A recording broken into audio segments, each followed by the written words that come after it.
Hey, hello everybody. Welcome. Good morning. Good evening. Hello. Hey there, Mark. Hello. Hi, Mark. Good evening. Hey there. Good morning. Good evening. Unless you're in China. Good morning. Let's Maybe say you it. just woke up. And How you guys doing, Mark? Everything good. okay? Yeah, we're doing okay. I want to also let people know we're streaming on Facebook right now to try to get some of the Facebook people to join us on Facebook too. So let's see. The Facebook, it's a little harder for people to communicate and talk with us because well, we can't see them, but we are going to hope that people can find it. It's easier to find you. The problem with Zoom is that you have to know where people are. You have to it's like knowing the address of the place, whereas Facebook is doing it like out in public and anybody can walk by and join in. So I found it on the email. That was the only way to find it. Yeah. it's now I want to tell you something. We're also doing something though unusual in that we're not requiring people to register, and the good thing about that is that then obviously more people can come in, but there is a new phenomenon where people are they're Zoom bombing, which is they are intentionally screwing up people's Zooms, which is not a nice thing to do. Lovely. So yeah, I was reading about it in England. It's become people are like terrorizing some Jewish Zoom communities with anti-Semitism and just basically like vandalizing their Zoom meetings because they were open.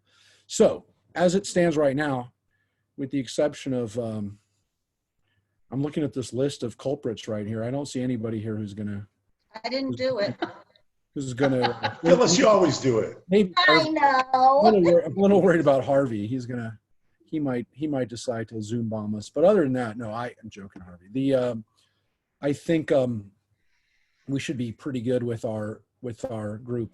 And if we have to, then we'll send out invitations to everybody. But right now it's pretty cool because we've got we're getting people and they're joining and finding Mark, their what's on way. your camera? What's on What's your on camera? Thumb? oh. It looks like, there No, you go. that's the phone, as I'm also Facebook streaming this. So I'm trying to do it in such a way that I can look at the same place. So that people on Facebook, there's a couple of people that are watching. Now we should start wearing masks when we're out there, right? When we're in close proximity, like shop. I just muted. Just muted because somebody didn't know, but it's okay. Unmute yourself if you know that you're ready to speak. So, and we'll start in just a minute. We're getting the last few people, but it's awesome because we already have about 20 people with us right now. It says 13 participants, but some of you are with other people. And I want you to know that there's also about a half a dozen people with us on Facebook right now too. So it's awesome to have a Wednesday night class studying Torah and being together in the midst of all the other stuff that's bombarding us and keeping us from living our normal lives. That guess what? Our normal life is supposed to be to study Torah. So we're glad that you're with us. This is the work we're put on the earth to do. According to tradition, this is our job. Our work is to study. So it's cool to have you with us. It is it's part of what we're doing in our synagogue now, is recognizing and realizing that we're part of this new reality. And I do want to show you too, we are actually, if you go on our TBA website, and I'm going to show you right now, if you go on our TBA website, it's got a list of all the stuff that we're doing online. If you go onto our TBA website, there's a thing that says online programming and services. And so you can download the prayer book for Friday night so you can follow along with the service. It's our Siddur. You can also see the times of the classes.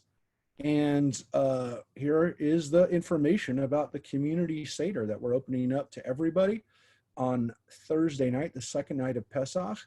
And there's the fundraiser that Marcia Davis started for her birthday. And then we also have previously watched, some of you participated, previous classes. We're able to store about one of each of the Tuesday and Wednesday classes. We can store on the on Zoom for right now. So the last couple will be there, and tonight's will be there from for the next week or so. We'll have that up there. So if you look up there, if you look on our website, that's a good link. And to tell people when they are looking for what we're doing, it's always up there.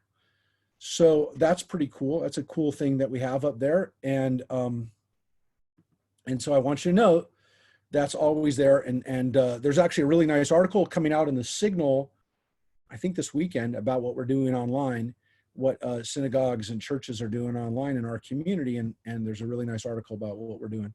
So it is what we're doing. Rabbi, can you move the text to the left a little bit? Yeah. We'll make it a little smaller. Yeah, I can make it a If little it helps, I helps, if you turn your iPhone sideways, it's a lot better. I don't have an iPhone. I'm actually on a computer. Oh, sorry. So That's okay. if you if I'm trying to make it bigger so that I can make it a little bit bigger, but obviously thank you for that though, Mike. If people are having a hard time seeing something, please shout out, because we're gonna go through the Torah portion and we have a couple other things. But I did want to show everybody. I wanted everybody to see where you can find this stuff if you want to share it and you want to let it make sure that other people have a chance to know where we're doing stuff. The Friday night service is also up on YouTube, by the way. So those will be up indefinitely. We'll have the Friday night services will be up on our YouTube channel. So until we run out of space, God willing, we'll not run out of space. I hope. I hope we don't get into that problem where we have months and months of services. But in the meantime, there'll be a special. This Friday night service will be different too. I promise. It will have some new songs, some new. It's going to be our Friday night service, so we're going to have everything that's relevant for this week. Mark, So, who's acting as the cantor on those, by the way? Interesting question. Thank you, Bob. The question of who's cantoring. So what I'm trying to do is trying to keep a little bit. So we have a variety of well, not actually a huge variety of cantorial voices, but we have Alyssa who's with us a couple Fridays a month, and we also have Wendy who's with us a couple times a month. Now Wendy was supposed to be doing services this Friday, so Wendy is actually on vocal rest right now. She doesn't, at least as of today, has not been diagnosed with anything, but she's having a really hard time talking right now. So she's on vocal rest. She sent me a couple of her pieces that she's recorded. So you're going to hear Wendy. And I see BJ watching us from Texas. Good friends with Wendy. Hi, BJ. Well, she's on the Facebook one, but now she heard you, so thank you. Everyone will be able to hear Wendy do some of her melodies in addition to Alyssa, and then also Kenny Ellis has been on there, and then we had a new voice that we added this last week, Isabel Grossman Sartain, who is a very young, she's a college student actually, song leader up at Camp Al-Anim, and she did a couple of melodies and added a very nice, beautiful touch. So I'm hoping that in the coming weeks we'll also have other guests, and I promise you every Friday night service will have different voices. They'll never be the same. It'll never be exactly the same. And that's obviously something we can't do on a normal Friday night. So again, it's not the same as having a Friday night service, but there are things that we can do that we couldn't do otherwise, which is do a mix and match of having a prayer sung by one person, the next prayer sung by somebody else, and I have to say it really is nice. I mean, it would be the kind of thing that if we had, the resources and had 2 or 3 different cantors a week to be able to bring them together, have different voices sing. It really does add something to it. So again, not the way we'd like to be doing services, but within the constraints of what we have, we can sometimes do do even better. And that's an interesting lesson for everybody, because we're all living in a situation we don't want to live in, and we're all doing what we have to do with the restrictions that we have. But sometimes you can do things that you never got to do. And that, by the way, doesn't mean that you can watch 15 hours straight of Netflix. There's other things you can do, pick up the guitar that you haven't played in, 15 years, who knows, write a little bit. Maybe you haven't had a chance to write. There will be things that come out of this that you didn't have, you never would have gotten around to if you didn't have this time. So we'll see what happens. Again, I'm hoping that we all find some, people are calling it a silver lining. I don't know if it's a silver lining, but I hope we all find ways to be productive and maybe get things done. You know what'll be cool? Maybe in the coming weeks, I hate to say it, but it looks like the coming weeks, we can start putting up some of the things that people have done to pass the time in more productive ways. So that's, that might be something that we can do. We'll see. I've been thinking a lot about it over these last few days. So, and I've been working my tail off. So Passover Seder, I promise you're going to enjoy our Passover Seder. The community Seder that we're doing on the second night of Passover will be live. We'll have Cantor Alyssa will be part of it. We'll try to have people read parts. The first night, we're actually working, and we're going to put out the JLTV Seder. We'll have a link for that. That will be a really cool thing. That'll be up the first night. You can watch it the other nights of Passover too, but you will be able to watch that the first night of Passover. And that'll be on 3 o'clock, 6 o'clock, and 9 o'clock. And I'll give you guys all a secret. It's going to be up on YouTube from 3 o'clock on. So whatever time you want to do a Seder, if you want to hear Cantor Kenny Ellis, he's going to be doing, we recorded some music today. It sounds phenomenal. If you want to play it and do your Seder at home that night, you're going to be able to do it. And thousands of people across, maybe even millions, are going to be able to do it. I'm telling you, we have some really cool people that are doing stuff for it. Melissa Manchester, not singing, but she's introducing the Psalms. Who knows? Maybe she's going to sing something too. But she's definitely, there's a bunch of people that you're going to say, I didn't even know they were Jewish. I don't know why they're doing it. They just love Passover, I guess. I don't know. But I promise you it's going to be cool. And that'll be the first night, and then you can watch it later on. So, Rabbi, we won't have study next Wednesday? I was going to mention that at the end, but thank you, Mark. That is a very good time to mention it right now, too. We will not be having Torah study next Wednesday night, because we will be in the midst of Passover, the first night of Passover, and we will not have Torah study Wednesday night, but you can join us Tuesday morning, the day before. We will be doing our Midrash class. So that will be going on. And the following Wednesday, we will at the end of Passover, but the first night of Passover, we will not have a class. This has got to be done live. I promise, will never tape. And I want to welcome everybody who's with us tonight, because we do, once again, even tonight, have people who are in lots of different places tonight.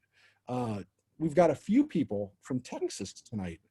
Texas is with us tonight in the house, and not just BJ. We have some other, Natasha's with us tonight from Texas as well. I think she's probably in Texas. Natasha, are you in Texas right now? You can text me or pop up on Facebook. Anyways, we're going to get started.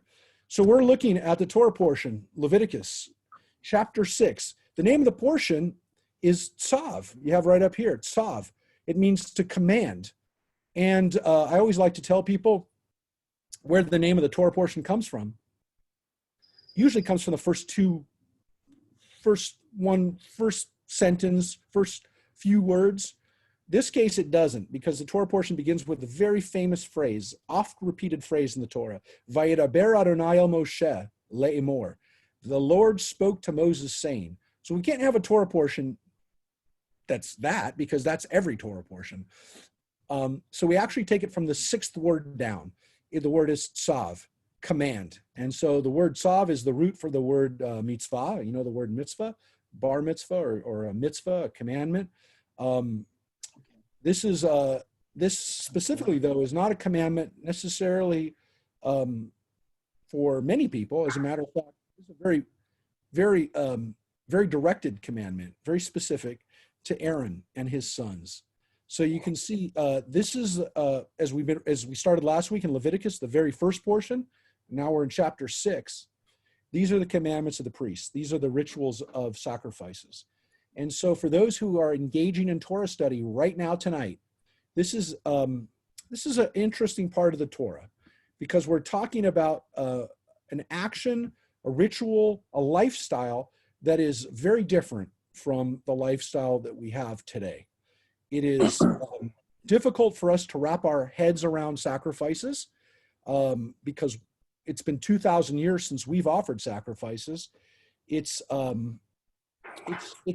not easy for people. And actually, Phyllis Nathan made a very interesting point last week. Why do we read this? And she seemed a little sickened by it, I would maybe even say. But what's so cool is that her husband, Ronnie, are you there tonight? I am. Can you hear me? I can hear you, Ronnie. Ronnie, her husband, the person who lives in the house with her, had a very interesting point that I'd like him to share if you would, before we get into too far into the sacrifices. Do you mind, or do you want to wait? Whatever works for you, Mark. Oh, if you can speak up a little bit, I'd like you to share it now. As we're about to enter into this discussion, this list of sacrifices, I thought Ronnie had a very interesting point. We've talked about this point a little bit before, but I think it'd be really good for you all to hear this. This is the kind of discussion that we have when we're in a group. It's harder to have discussions, but I also want to say right now, as we engage in Torah study, we're fulfilling a mitzvah. This is, again, the word mitzvah is in the prayer we're about to do, which is, we thank you, God, for the mitzvah, for the commandment to study Torah, which is Baruch atah Adonai Eloheinu melech haolam asher kiddushanu b'mitzvotav v'tzivanu la'asok b'divrei Torah, which actually has the word tzivah or mitzvah a couple times in there. Commanded us and made us holy through the commandments. So, Ronnie, please make us a little holier tonight. Is it okay if I just read portions of the email I wrote you? For sure. Okay. The entire practice of animal sacrifices. No, can't hear you now. Well, you got to speak up. The entire practice of animal sacrifices are not only alien, even bizarre and misunderstood. Can't hear you now. You got to hold it up so you can read into the phone or the computer as you're doing it. Is it up here? Oh, The microphone? can you hear me now? Yeah, I can. Yeah. But as soon as you Okay. start reading, you start dipping away. So I want everybody to hear this. The entire practice of animal sacrifice is not only alien, but even bizarre and reviled by most non-Orthodox Jews. I'm not sure I understand them myself, but I've given it a lot of thought. The first thing that strikes me when I read Chumash is that the Chumash doesn't call them sacrifices. They call them offerings. And that's a much different concept than a sacrifice. I'm not sure most folks realize that the sacrificed animal provided food in most cases. They weren't just gratuitous slaughter to a bloodthirsty god, which is what people think of when they think of sacrificing animals. Much like the ritual food at the Seder we eat, the food had sacred value, and consuming it ritualistically elevated our ancestors spiritually. These were offerings to God. Today, we're alienated from the animals we eat, those of us who eat animals, Mark. We don't associate the steak on the barbecue with a living, feeling fellow creature, but our ancestors did.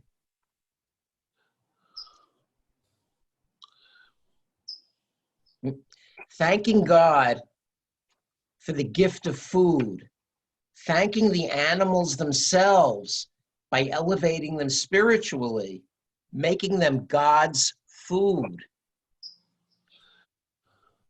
The human offerer actually sharing a meal with God and the priests puts an entirely different perspective on the ritual. So it seems to me that in a certain sense, what we do is less civilized than what our ancestors did. They appreciated the sacrifice the animals were making, and they elevated them spiritually by offering them up to God as a gift and ritualizing certain experiences. People went to the temple and offered these sacrifices to God to celebrate an event that was joyous in their lives, to ask for forgiveness for a sin they committed, to ask to be protected if they were going on a trip. Ritualizing all these activities gave them a spiritual value. The other point is that the temple itself gave us a national identity.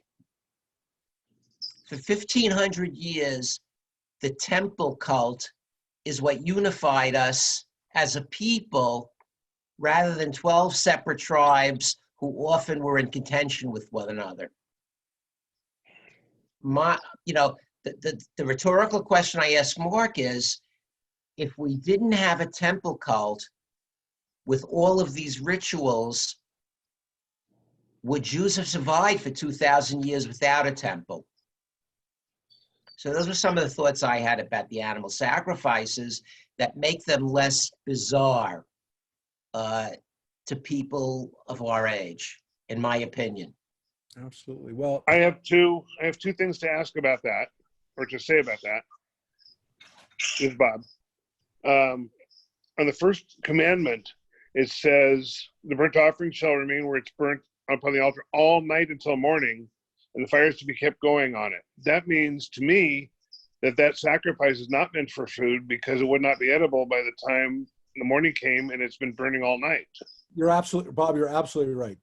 That is not the normal. That's a unique sacrifice. The burnt offering is, you're absolutely right, is completely burned, nothing left. There's just ash left over. You're 100% right. That's not the normal offering. Most of the offerings you're going to see as we go through are offerings that, as Ronnie points out, the priests ended up getting. They're living off of those sacrifices. That's their food, and they actually get good parts of it. The parts that you never know what kind of meat people like, but most of the meat that people eat, they got to eat. The parts that we wouldn't normally want to eat and be made into maybe a hot dog, those things would get burnt up. But yes, you're right, Bob. That one right there at the beginning is a complete whole offering. Yeah, what you were going to say something else too. Yeah, the other question is, in the future, if we ever, please God, get the temple back and are able to rebuild the temple, do you think that they will restart the burnt offerings like that? Because, they stopped it when we lost the temple, right? Yeah. Well, those are really good points too. So anybody else have any other questions or points? Because this is exactly what we do in Torah Study. So this is awesome because it's not as easy in Zoom, but I wanted to get, we want people to be able to discuss, put stuff out. Anybody else? Because between what Ronnie said, which was bringing in a bunch of stuff, and then now what Bob's added, which is bringing in something else, and another way of looking at it, we've been having these discussions about sacrifices for thousands of years. And what's interesting is one of the great debates over this happened 1,000 years ago, which is 1,000 years after the temple cult was done. So Maimonides, who one of our greatest, if not the greatest rabbi of 2,000 years, Maimonides lived in originally in Spain and then moved to North Africa, right? And he died. He basically lived until from the early 1100s to the 1200s. He addressed this issue about sacrifice, the purpose of sacrifice. And he was a rationalist. He was a person who was really steeped in Greek and Greco-Roman philosophy and also Arab philosophy at the time, which was really trying to understand and trying to be scientific about things. He felt and he taught that sacrifice really was an intermediary stage for the Jewish people, that God gave us sacrifices to wean us off of what everybody else did. And in those cases, as we mentioned last week, some of those were human sacrifices. So it was as if Maimonides' argument was that our ancestors, people at that time, needed to have sacrifice. Everybody had sacrifice. And by the time he's writing, Maimonides is writing in even though he lived in Spain, he lived in Arab Spain at the time. He lived in an Arab world, a Muslim world, where people didn't offer sacrifices of any kind. And he also knew that much of the world was Christian, which also didn't offer any sacrifices. But he did understand history, and he understood this concept of evolution from a historical standpoint. Again, I don't mean he understood about Darwin, but he understood about historical evolution and development. And he felt that and he's writing this 1,000 years ago, that 2,000 years ago, we needed to have sacrifices because everybody offered sacrifices. He felt that once sacrifice served its purpose, which was to get us away from paganism, then we didn't need it anymore. Once the pagan world became Christian or Muslim, they didn't need it anymore. They weren't doing it anymore because of us, because of what Judaism innovated. And so then we didn't need to have it anymore. We didn't have to have the temple sacrifices anymore. And Maimonides argued, because he did believe the temple was going to be rebuilt, he, to Bob's point, felt that when the third temple is rebuilt, it won't have sacrifices. It wouldn't be necessary to have animal sacrifices. So he actually argued that 1,000 years ago.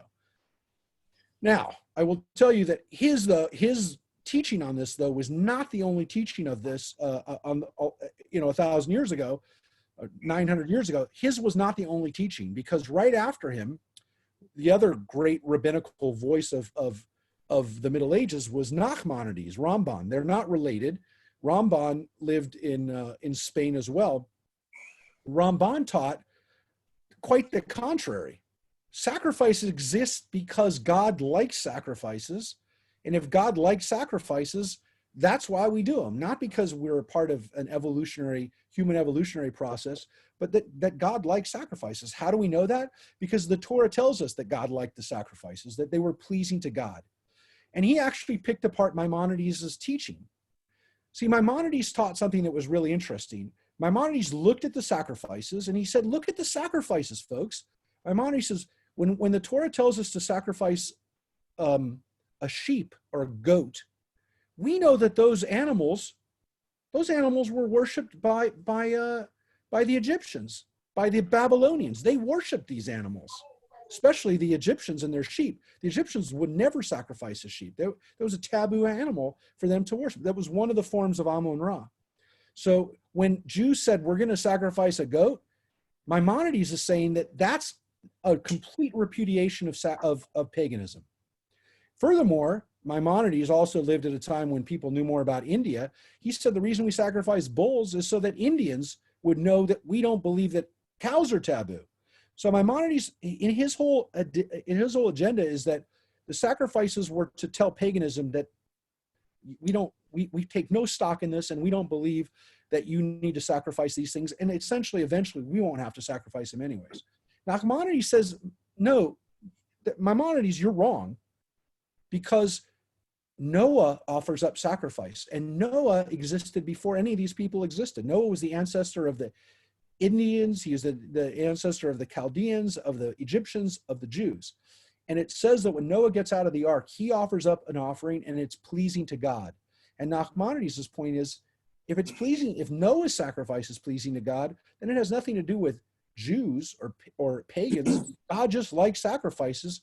And so God wanted the sacrifices, and however we understand it, and bringing in what Ronnie's rationale for it, which is that the priests got to live off of this, that somehow these offerings, and using Ronnie's word too, the offerings were a way for us to give back something to God.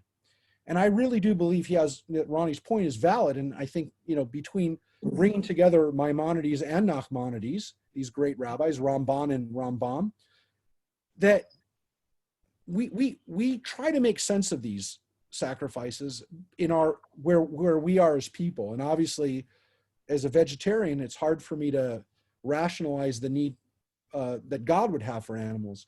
But one could argue, and I guess this is my argument, as long as people are sacrificing animals for themselves or killing animals for themselves, offering up an animal to God makes sense. It doesn't, it's not, it's consistent.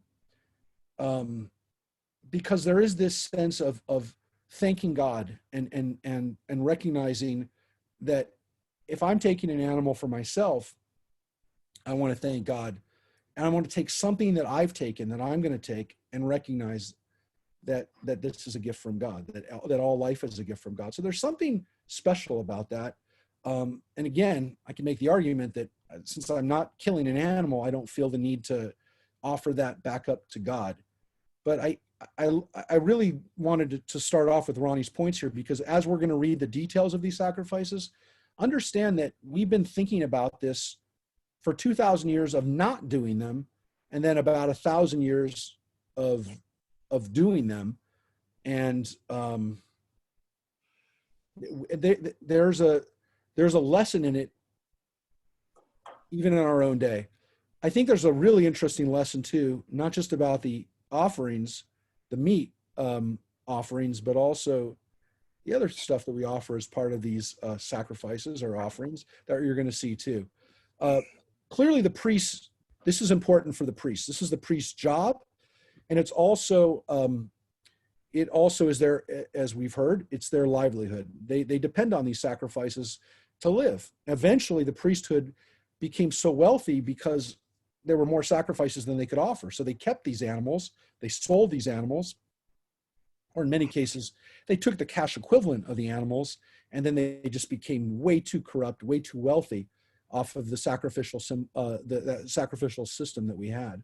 So to get back to Bob's point, if we had a sacrifice, a temple cult today, it would be very hard to institute, because if we had to have the millions of Jews around the world offering up sacrifices or even paying for those sacrifices, the amount of money that would be in that system, it would be dangerous. It would be dangerous to have that much power and money also in one place as well. So the priesthood is this is their job. They don't exist without the sacrifices. And so even though we know who are Kohanim today, they don't have much work to do anymore for 2,000 years. Can I make 2 points? Yeah, go ahead, please. First of all, in a sense, we've continued the memory of the sacrifices, because the services we daven every day are parallel, and the rationale for them is that's when the daily sacrifices were made. There was a Shakri sacrifice, a Mincha sacrifice, and a Marav sacrifice. Secondly, the tradition we have of paying for a Kiddush in shul before we travel someplace, or when we have a special event in our lives, like a birth, that comes from the peace offerings. That's a direct descendant of one of the sacrifices. That's it, I'm done. No, very good points. And thank you for reminding us about the connection to prayer. It's actually a point that Maimonides made 1,000 years ago, which is that the sacrifices allowed us to transition to prayer. He had an interesting analogy. Maimonides said that God used the sacrifices essentially almost like a parent, or his point actually was any mammal, including obviously the animals that were being sacrificed. They nursed their young, and the sacrifices he pointed out were like milk, in that they're not sustainable. You don't want to live on that forever, but it gets you to solid food. And for him, the solid food was prayer. For him, that's the substantive thing that we live off of, and that we use in our relationship with God, is that. And so that this is a transitional thing as human beings, as we moved from kind of being babies to being more adult, that we could start to pray. So we're going to look at some of these specific rituals. So as we see the it tells us that the fire on the altar doesn't go out. That they would offer, they would make the offering, even an overnight offering. They clean up the offering, clean up the ashes, but the fire itself was an Eish Tamid. It was a perpetual fire. Now we also have menorah. We have a light, a menorah that was kept lit too. But what's very interesting about this is this is a separate fire, the fire for the offerings. The fire never goes out, and it's as if we put another sacrifice on there, it's been burning, and it's the word we use today still for the ner tamid. It's an eish tamid. It's a fire of perpetual fire, a perpetual light. Let's look a little bit further on. It says, when you offered up a meal offering, and so this is not an offering like a meal. This is a flour offering. A handful of choice flour and an oil of meal offering shall be taken from it, with all the frankincense and all that is on the meal offering, and this token portion shall be turned into smoke on the altar as a pleasing odor to the Lord. So here you have these phrases that we have: a pleasing odor, reach nichoach. This is a pleasing odor. Here's what it says: what is left of it shall be eaten by Aaron and his sons. It shall be eaten as unleavened cakes in the sacred precinct. They shall eat in the enclosure of the tent of meeting. So this is a very interesting commandment, and it says specifically, it shall not be baked with leaven. I have given it as a portion from my offerings by fire. It is the most holy. It is most holy, like the sin offering and the guilt offering. I'm going to get to something that is you're probably going to say is pretty obvious that I'm going to talk about tonight. But let's first look at one thing that's not so obvious. There's an offering that's called a guilt offering, and there's an offering that's called a sin offering, or actually in the order, it says the sin offering first and then the guilt offering. So what's the difference? It sounds like sin and guilt are usually we think of them almost as synonyms, right? These are definitely for something that was done wrong. But there are two different words used, and there's specific offerings that are done that are separate. They're not the same. I have a guess. Yeah. So the sin and guilt offerings are there seems to be some things that are kind of close. It's easy to say that one of them was for transgressions or for sins that were kind of unintentional versus ones that were done with malice aforethought, if you will. It's not that easy to separate that way, though. It's not quite that simple. Clearly, the priests saw certain actions or certain rituals, especially ones that they did, mistakes that the priests had made that need to be cleansed through a sin offering and guilt offering. Now, obviously, this is really important, and we're going to read about this in the offerings for Yom Kippur. And we actually read that portion for Yom Kippur from Achrei Mot. We're going to read that in a few weeks. We're going to read that portion in April. But we also, it's mentioned in other places, and especially here towards the beginning of Leviticus, as an example of some of the offerings. It's kind of like a list of what possible offerings you're going to make. But again, we're going to see that a lot of these offerings are not necessarily ones that have to do with individuals who may have made a mistake, but not random people, but the priests in particular, that they had to be in a state of holiness because they're the ones offering the sacrifices. So every other sacrifice that they make, if they're not pure, if they're not holy, then every sacrifice they're offering is bad. This concept of holiness, of being in a state of holiness, we mentioned this last week, and we're going to see it in the coming weeks. Being holy is the theme of Leviticus. The first part of Leviticus is about how to get holy, the sacrifices that we do to be holy, the priestly washings that are done to keep the priest holy. What we read for the second part of Leviticus is how to stay holy, how to behave holy, how to not get out of that sense of holiness.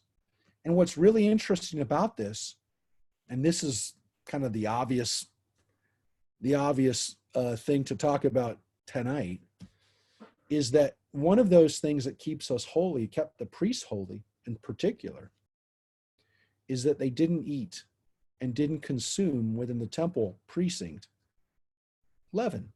They didn't eat leavened bread in the temple. There's one, maybe two exceptions, but the general rule was that leavened bread was not used in the temple.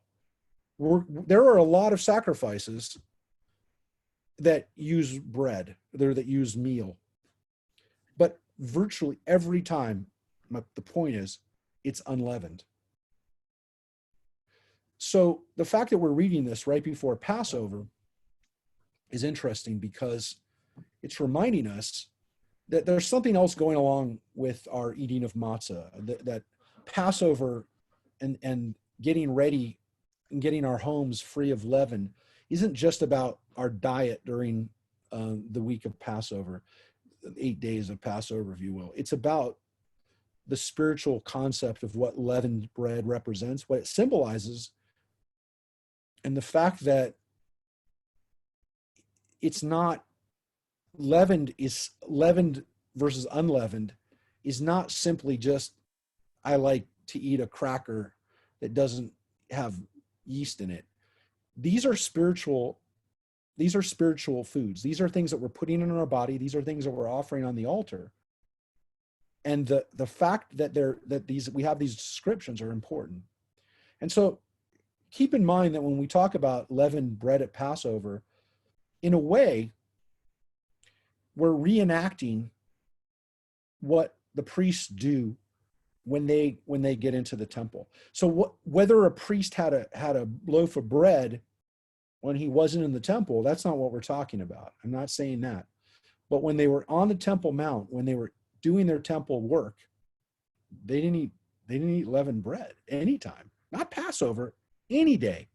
364 days out of the year, they weren't eating leavened bread either when they were on the Temple Mount. So unleavened bread in the Bible isn't just about Exodus. It's not just about leaving Egypt and not having the bread rise. It's about eating something that is symbolically raising us up and is keeping us holy. There's this idea that leavened bread, leavening, is essentially bread that is impure, that it is representing kind of our lowest selves, that there's something very humble, but also kind of free of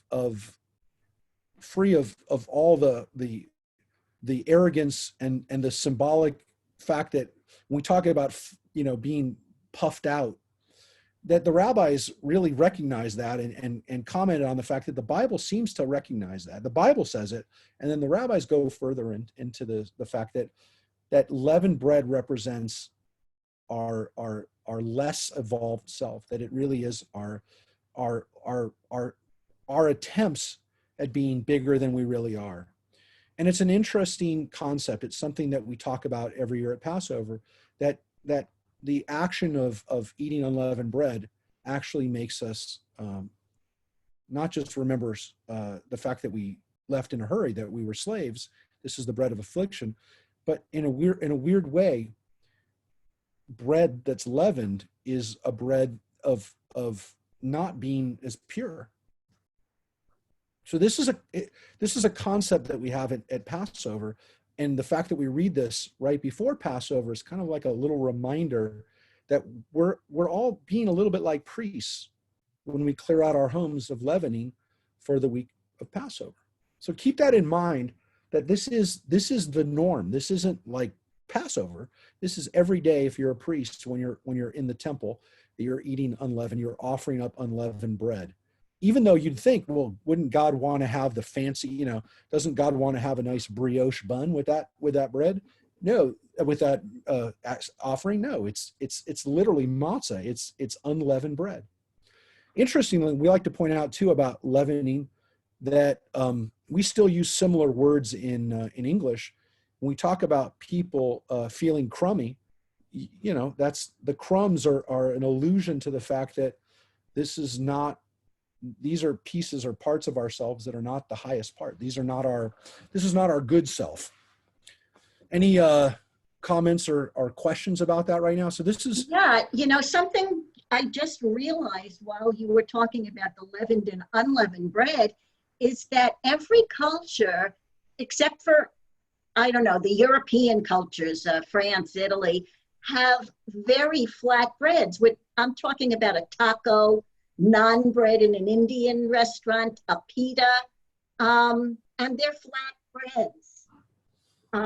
But France and Italy, we have these puffy muffins. Are you saying that the French and Italians are arrogant people? No, they're just more prosperous.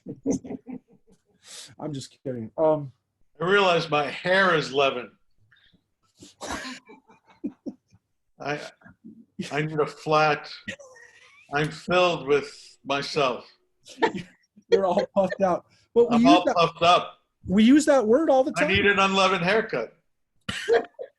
It's part of who you are, though. It's not. We don't see you as puffed out. Rabbi, does that mean after what we read and talked about, you're going to give up bread? You're going to just eat matzah for the rest of your life? I have to tell you, as we've Ritz discussed, crackers.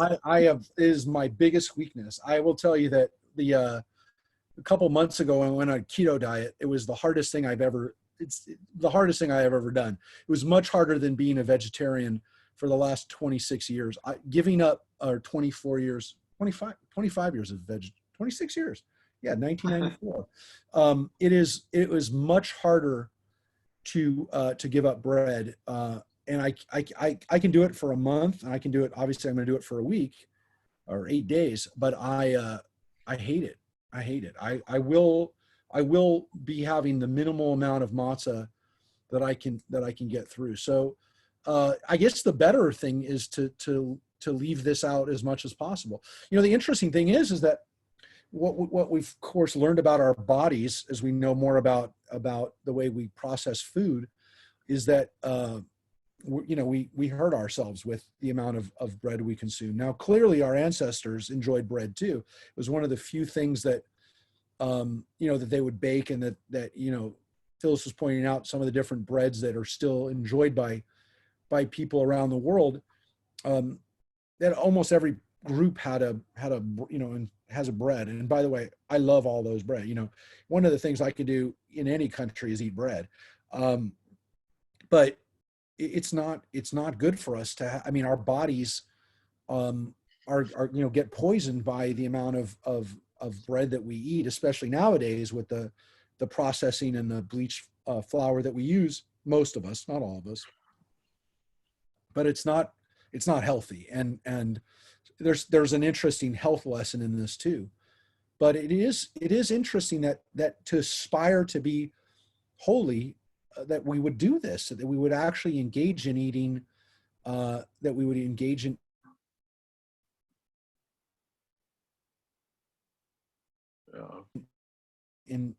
eating unleavened bread, the leavened bread, that they like We're losing your audio, Rabbi. the leavening. Sorry, yeah, I just saw that. I think they recognize that they like the leavening, and so I think they understood that this was kind of achieving a certain level of spirituality that you didn't need to. But to answer your question in a quick way, I haven't attained that level of spirituality yet. So I'm sorry. I wish I could, but I have too many. That is one vice that I'm not prepared yet to give up. I will tell you that ever since I gave up, when I went on kind of a keto diet a few months ago, I am very proud to say that I transitioned off of Coke. And Coca-Cola, of course I have to say Coca-Cola. Yes, I transitioned off of Coca-Cola. I went into Coke Zero. I don't like Diet Coke, but I like Coke Zero. And I have to say, definitely has kept me a little healthier. But that was poison in it. I know, but that was another huge, yeah, but Phyllis, the amount of sugar I was drinking in Coke was also really, really bad. But yeah, you're right. It's got Switch to seltzer. aspartame. Yeah. I have to tell you though, I never thought I could drink diet sodas, and that has made me a little healthier. Anyways, but this is what we think about. I mean, this is not off topic. What we put in our bodies is reflective of what we're offering up on the altars, and essentially our body is an altar, is a temple too. I mean, we would say in Judaism it's not necessarily a temple, but it's an altar. And it is interesting because it is a fire. I mean, our bodies are constantly converting this food into calories and fueling our body. Let's go on a little bit further to the priests and to what's happening to them, because it says here, the priest who offers a sin offering shall eat of it. It shall be eaten in the sacred precinct in the enclosure of the tent of meeting. This is what Ronnie's point was, that the priests are they're eating of these sacrifices. But it says anything that touches its flesh shall become holy. And if any of the blood is spattered upon a garment, you shall wash the bespattered part in the sacred precinct. Now it's interesting because if it's holy and the blood is holy and all of this stuff is holy, why do you have to wash it out? And it's clear that being holy isn't necessarily the same as clean, if you will, or in our minds, that something, once it's holy, that it's always holy, and that it's protected, if you will. There's a very important idea here, which is that something that is holy it can be a temporary status. It's not always necessarily holy, and that if you make something holy, you better be prepared to keep it holy.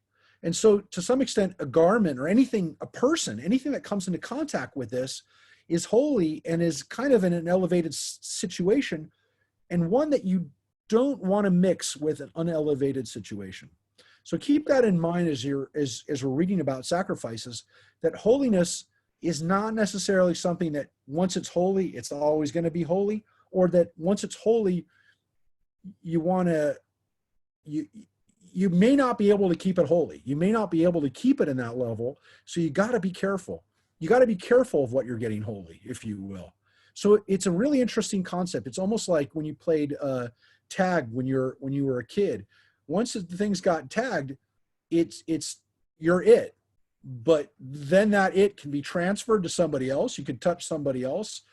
And the other thing is that once you've touched somebody else, once that has been transferred, that thing is may no longer, not always, but may no longer be holy. It says, it also says, as we can see right here in verse 23, only the males of the priestly line may eat of it. It is most holy. That's not the same with every sacrifice. Some sacrifices, some offerings, the family is allowed to eat too. But some offerings only could be eaten by the priests, and especially when it comes to the sin offerings or the guilt offerings. And it says that along those lines, that no sin offering may be eaten from which any blood is brought into the tent of meeting for expiation of the sanctuary. Any such shall be consumed in fire.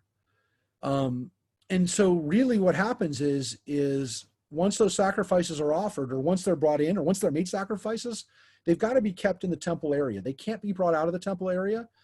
And that means they either have to be consumed by people, they have to be eaten or used by people.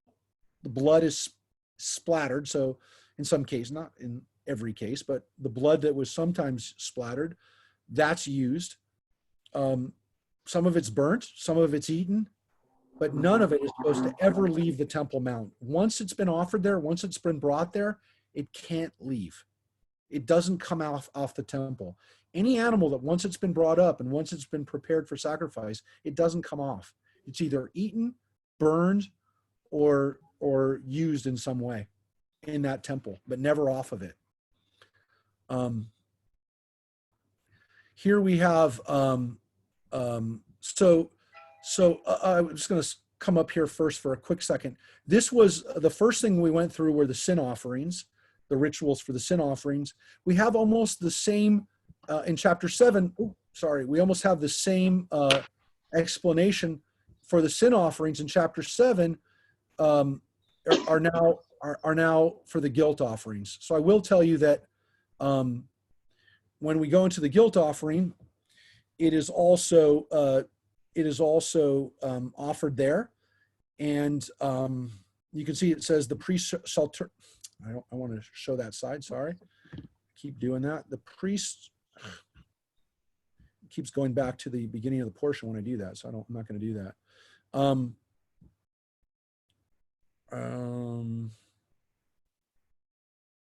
Once again, with the guilt offering, only the male priests can eat of it. And again, it says the guilt offering is like the sin offering. The same rule applies to both. It shall belong to the priest. And the next line, though, after going through the sin and guilt offerings, it says that when a person who's not a priest offers an offering, including the burnt offering, the priest is allowed to keep the skin of the burnt offering that an average guy would offer, not a priest, but an average person comes up there. He owns it. He owns the skin. And by the way, those skins were kept and used. That's a whole nother side industry, was tanning and using the leather from these offerings. Not all of them. Some of them are offered up in their entirety. No skin would be taken off. But a lot of the sacrifices, most of the sacrifices, the animals were skinned and taken off. Hair and skin was taken off before it was offered up. This is a ridiculous. Can you hear me? Yeah. They would eat these offerings sometimes, and did they? I know this sounds ridiculous, but I'm genuinely interested. Did they go like medium rare? Like, did anybody put it in order? Some sort of seasoning? Seriously, did they have seasoning? Yeah, if they're going to eat they did, and we read some of the. That were pastrami, a brisket, it might have come about. A good corned beef. Can you marinate it first before you? Did people offer it? Yeah. Did they do that? Absolutely, Scott. They clearly they got to make it into something that they liked. But more importantly, even God got to have a good smell. It's actually an interesting point, Scott, because it's a funny thing, but it's also serious. We see over and over again when the offerings are offered up, it says they're a pleasing odor to God. Now, by the way, that's a little strange because we're not really sure what's a pleasing odor to God. But they seem to think that there's a way to make these offerings pleasing odor to God, which means it's not just the fire, it's not just the offering, but that the odor itself, the smell that went up, would smell good. And look, I mentioned that in Noah, it says actually that we read that God enjoyed the smell of the offering. We don't hear that in these, but it says they're a pleasing odor to God, or Moses says it. We assume that he's getting that information from God, that God is telling him how I like my meat done. Frankincense. By the way, Scott is a fellow vegetarian, and I will tell you that I don't know if Scott deals with the same thing, but for me, I don't. In all seriousness, there's a few things. There's a few things that I missed, and one of them was vegetarian corned beef. Our order of veggie corned beef that we ordered from Unreal Meats just came in. It's a brand new kosher corned beef that's made by it's called Mrs. Goldfarb's Unreal Meat. She's was a third generation deli person, and she came up with a pretty good corned beef. And the funny thing about corned beef is that it's all about the seasoning in corned beef. Corned beef is all about, again, I guess it's about the meat too, but it really is important to have the right seasoning. interestingly, I think for me, and I don't know, Scott, you can give your take on it. To me, the harder thing for being a vegetarian at first wasn't the taste of meat. It was actually the smell. I would smell meat sometimes and I would say, gosh, that smells good. I mean, I guess you're not tasting it, so you don't have that, oh, I remember how good that tasted. But something about the smell of meat would oftentimes, make me homesick, if you will. But I don't know. Do you notice that? Well, I actually noticed both. Like originally, it all depend where. I remember I hadn't been in a deli, and I was like anybody, a pastrami chomping, Jew. And then like 5 years later, I went into Canner's, and it kind of disturbed me, the smell. Yeah. The smell of Canter's. But if I would go by a barbecue or something, Yeah. and the just kind of like what we're talking about here, the smoke and the burning, that smelled really good to me and still does. Yeah. But in the deli, I would smell like the fat, like the, you know what I mean? And it kind of was made me a little nauseous. Yeah, it is. So It is. There are some smells I really don't like anymore.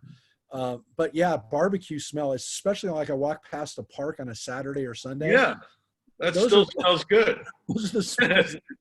Those are the smells that you miss. But yeah, you're right. There are certain meat smells that don't smell good. They actually smell unhealthy now. To me, it's almost like I smell them. I cringe at. I know that's it almost like hurts my eyes.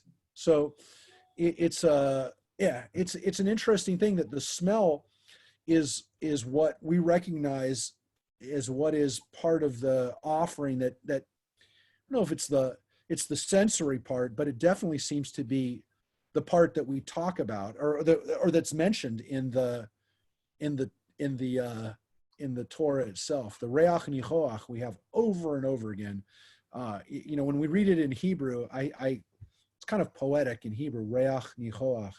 It's got a lot of chach in it, but the reach is the odor or the smell. It's also, by the way, the word for spirit is reach, and nichoach is pleasant, pleasing.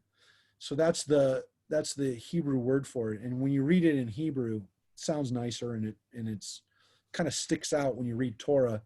That line, you're in the book of Leviticus when you read the word reach nichoach. Here again in verse 13 of chapter 7, it says, the offering with cakes of leavened bread added, he shall offer along with his sacrifice of well-being. So again, really only when we see a certain sacrifice be leavened, we don't, it really is the exception to the rule. And you can see it's the Thanksgiving offering. It's not the sin offerings. It's not the offerings that are kind of our ones that get us right, if you will. They're the sacrifices of kind of like thanking God, which would have been offered by an average ordinary Joe. Again, a lot of these sacrifices are offered by the priests for the priests. Some of the sacrifices are offered on behalf of you and me, and we couldn't do them, but the priest would offer them for us. Let's continue on a little bit further. Again, we talked about the fact that sacrifice is supposed to be eaten on the day, and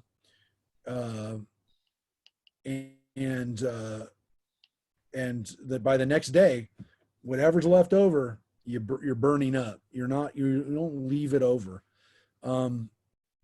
It says specifically here, if any of the flesh of the well-being is eaten on the third day, it shall not be acceptable. It shall not count for him who offered it. It is an offensive thing, and the person who eats of it shall bear guilt.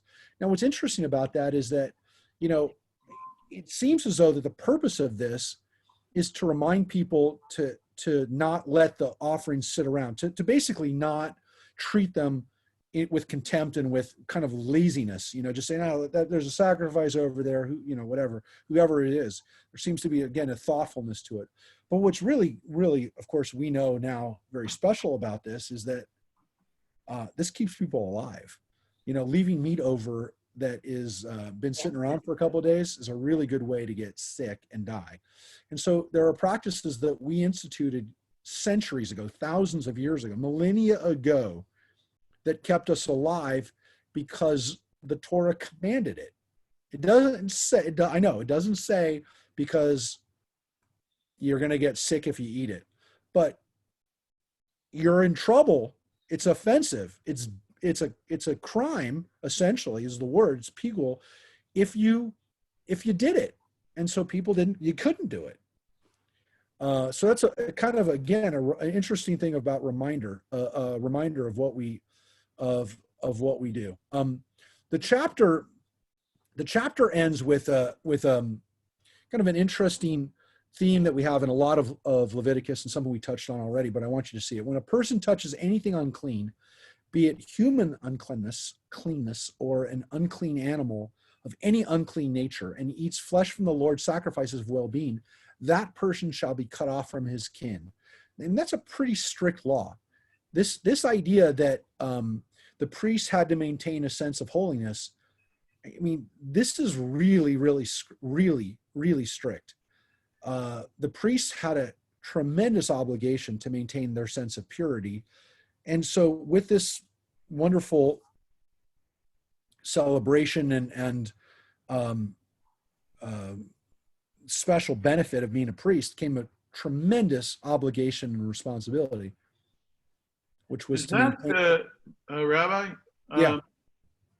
Is that concept that you just read?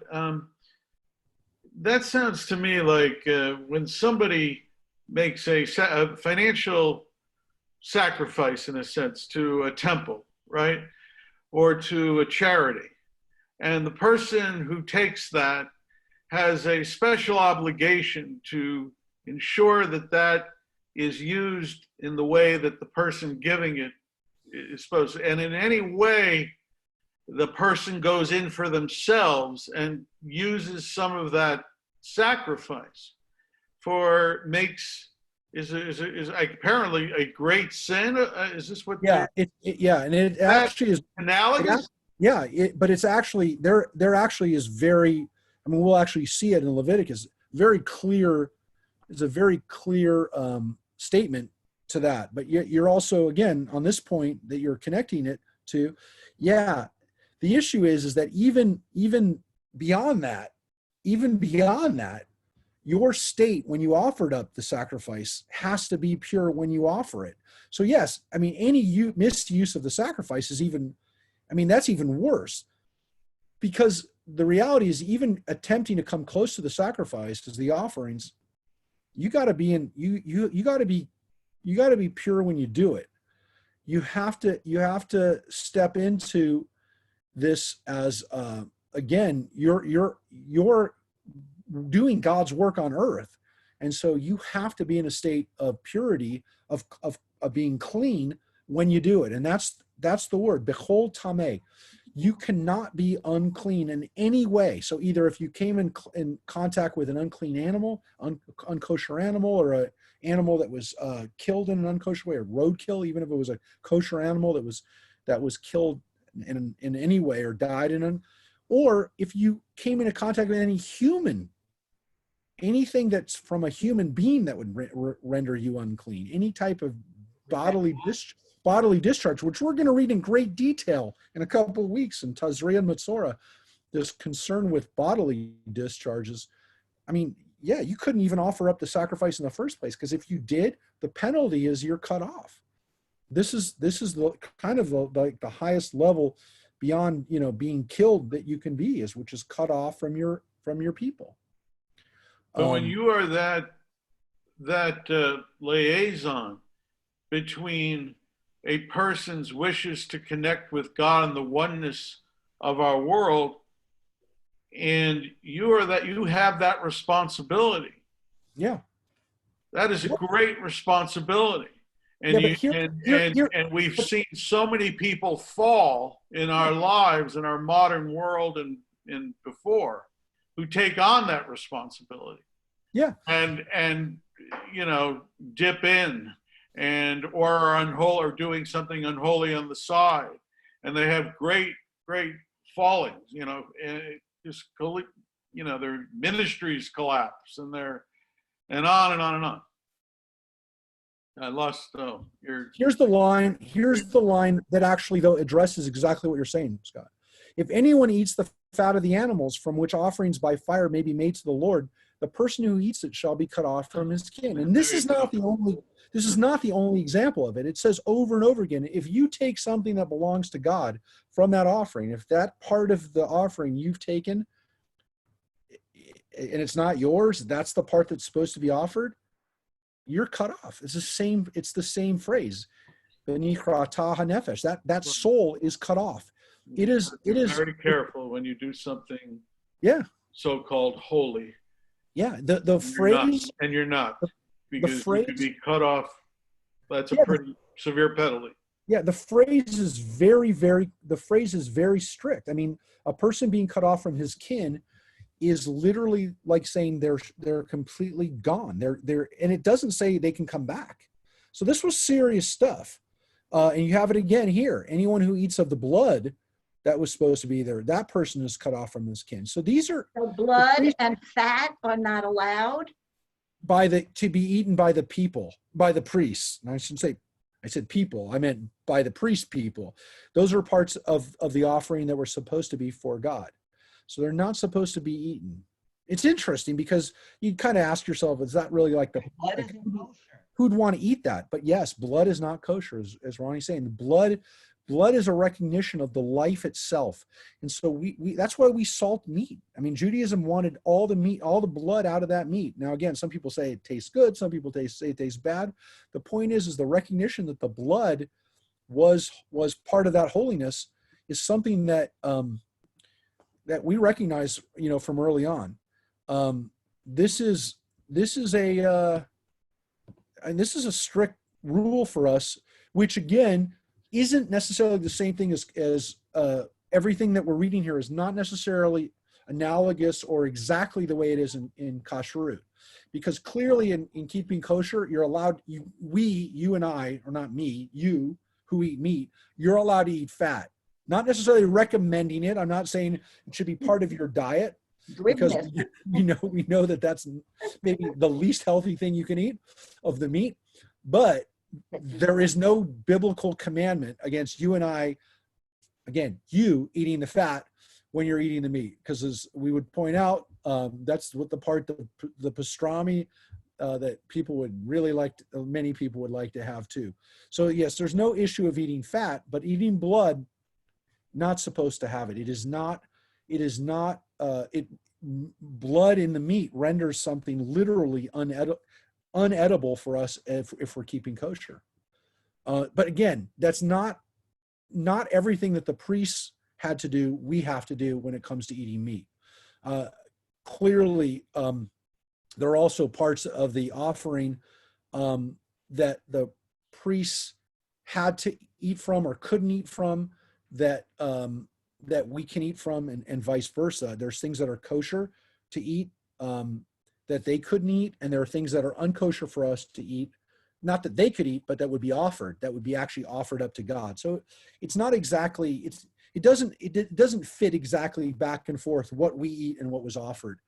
There are some similarities. There are some places where we can take a lesson for what we consume, but it's not always the same. I want to be careful about that. But blood is definitely something that we're not supposed to eat. We don't eat it as a sacrifice, and we don't eat it in our daily lives. Let's take a look a little bit further. Chapter 8, we're going to get into something I wanted you to take a look at. And this is an interesting section, because as we get into the first two chapters that we read, chapters 6 and 7, these are kind of the explanations, or the laying out of the sacrifices, how we kind of maintain holiness, and how we try not to have unclean stuff in our lives and in our sacrifices. When we get into chapter 8, we start to see maybe kinds of pieces of this which are not necessarily just for the priests anymore. Let's take a look. So let's look at chapter 8, and that this seems to be, there seems to be something very important going on here from the very beginning. It says, the Lord spoke to Moses saying, take Aaron along with his sons and the vestments and the anointing oil, the bowl of the sin offering, the 2 rams, and a basket of unleavened bread, and assemble the whole community of the tent of meeting. And Moses did as the Lord commanded him. And when the community was assembled at the tent of meeting, Moses said to the community, this is what the Lord has commanded to be done. And then Moses brought Aaron and his sons forward and washed them with water. He put the tunic on him, girded him with the sash, clothed him with the robe, and put the ephod, which is, again, something that's usually not translated because we don't know exactly how the ephod was done. And we know it was part of the vestments, but it's usually not translated. Yes, there are differences of opinion on how big the ephod exactly was, but it's attached to the garments.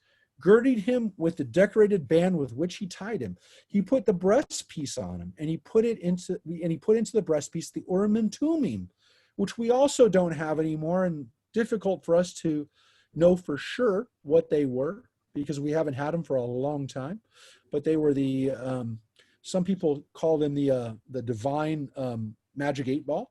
They were things that were used to try to figure out, or not to figure out, but for God to communicate to us what to do.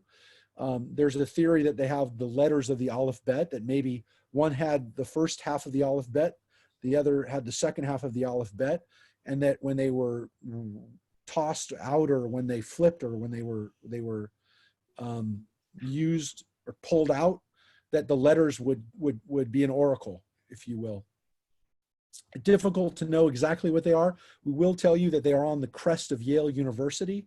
So the words Urim and Thummim are actually in Hebrew on the crest of Yale University, and they're a symbol for knowledge, and really sacred knowledge. Let's continue though. And he set the headdress on his head, the turban on his head, and on the headdress in front he put the gold frontlet and the holy diadem, a crown. Yeah. And it says, as the Lord had commanded Moses. And so Moses dresses Aaron in front of everybody as the first high priest.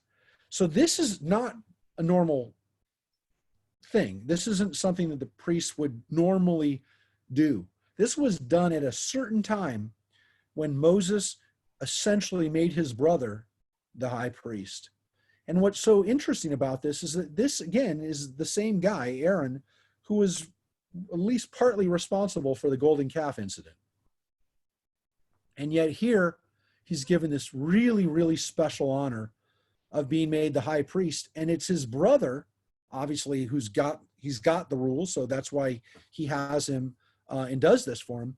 But it's Moses's job to make Aaron the high priest, to give him that responsibility, and to essentially turn Aaron and his family into the leaders of the people.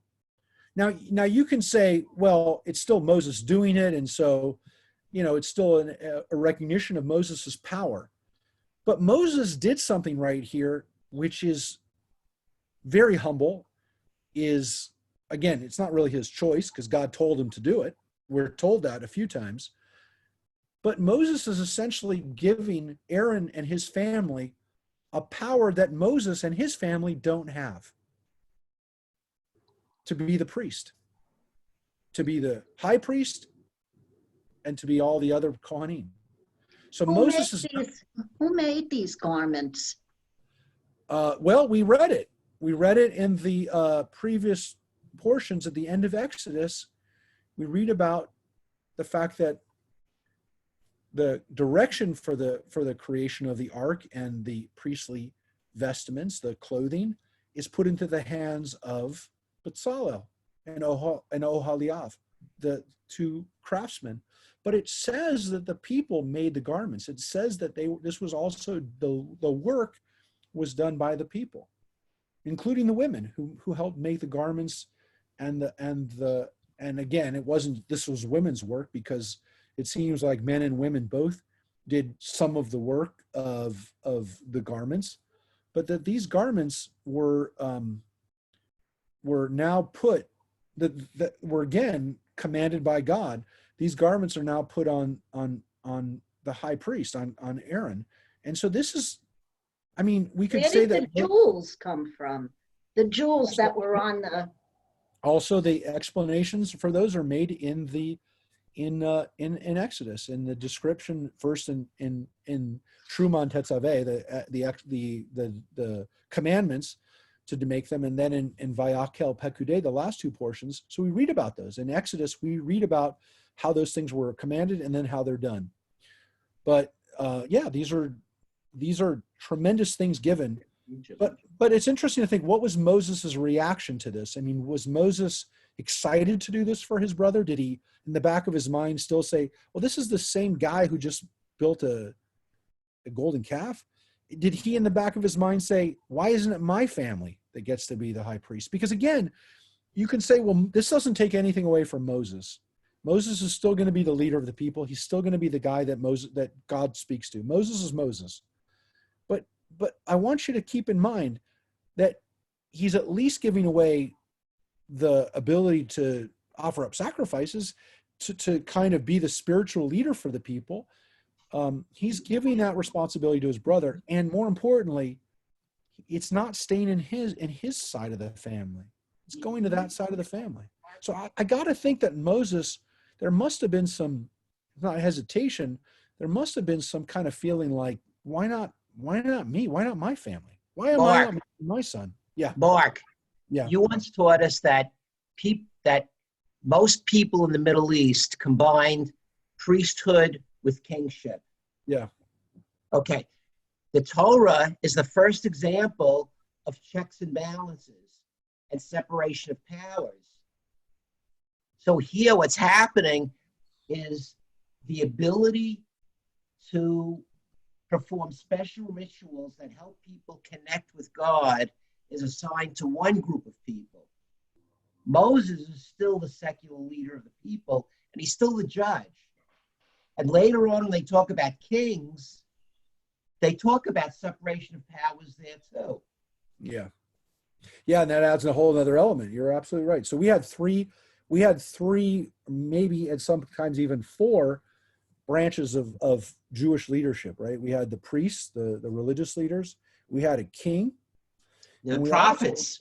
We had prophets, right? So we had, and then for a good chunk of time, we also had chieftains. We had tribal chieftains. So we had a few different power sources, area, power, really, kind of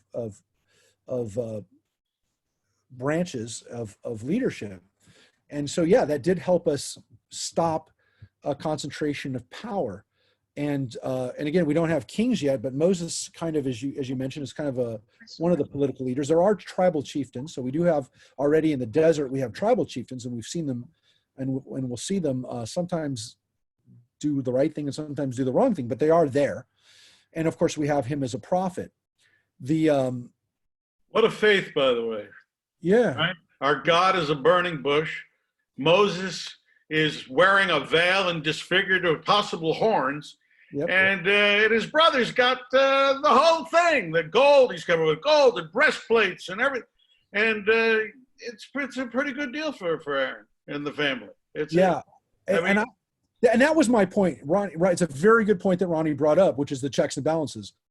But I did want to make out this point where, yeah, Moses is. Thank you, Scott, for bringing that up again.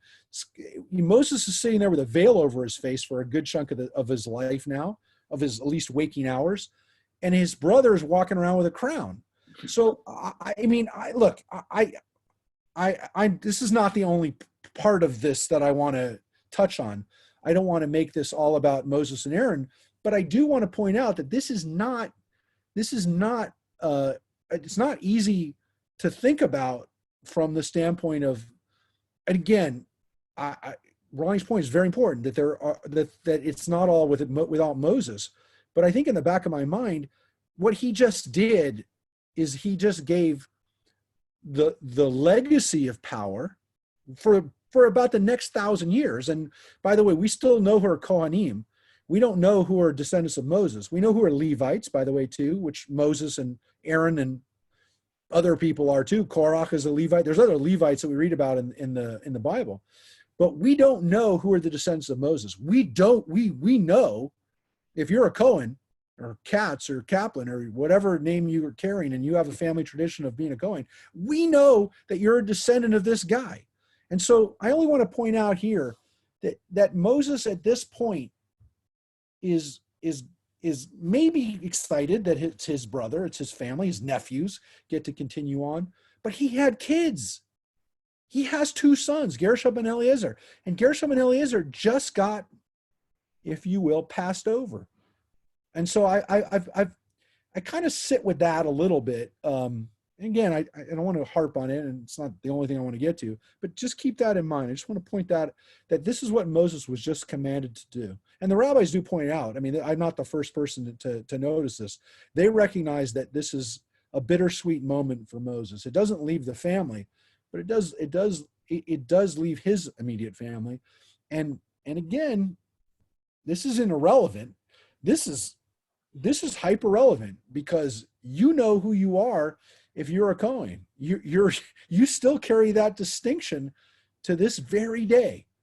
And what's so cool is that when we started doing DNA tests on people, we found out that's accurate. We know that this guy lived 3,000 years ago. The DNA actually is a marker that tells us that that Kohanim have a common ancestor. And by the way, we all have,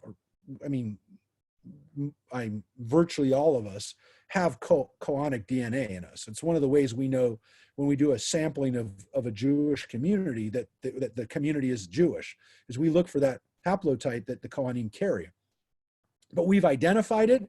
We use it as an identifier for any Jewish community, because almost everybody within the Jewish community, or at least enough of those people who would be Jewish, will have that DNA, that marker. This is real. I mean, this isn't just ancient history.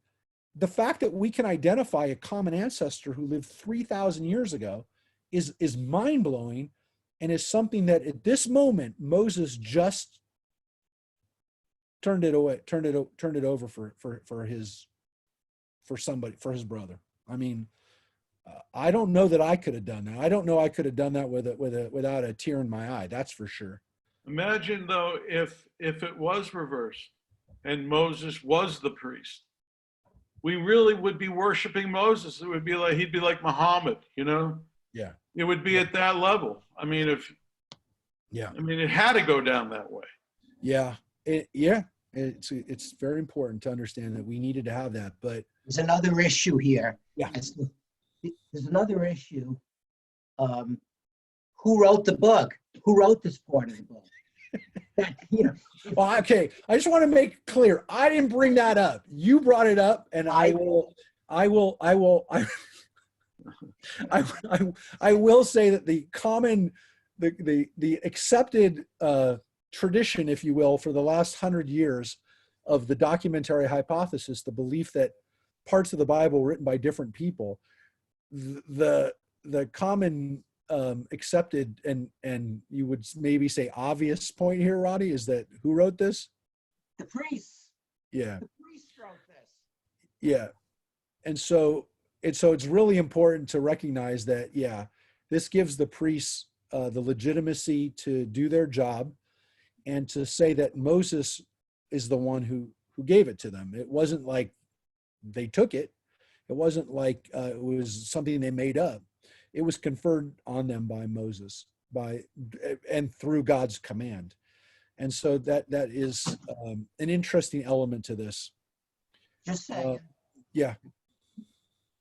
I do. I'm glad we mentioned it. I will tell you, by the way, and I don't want to go down that rabbit hole, but for people who study the documentary hypothesis, and I admit I'm one of those people, it's not so simple to say that the Levites, the priests, wrote the book of Leviticus, because it's very possible that there are different strands of priests who wrote the the book of Leviticus itself is not one unified composition.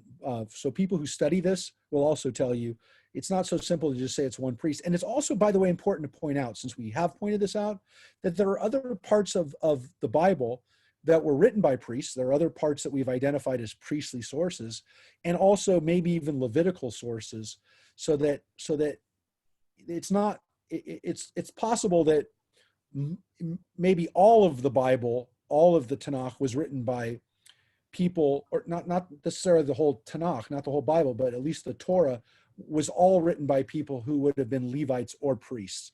So I do want to keep that in mind. It's not so simple just to say the priests had their agenda, but there does seem to be parts of it that kind of follow that.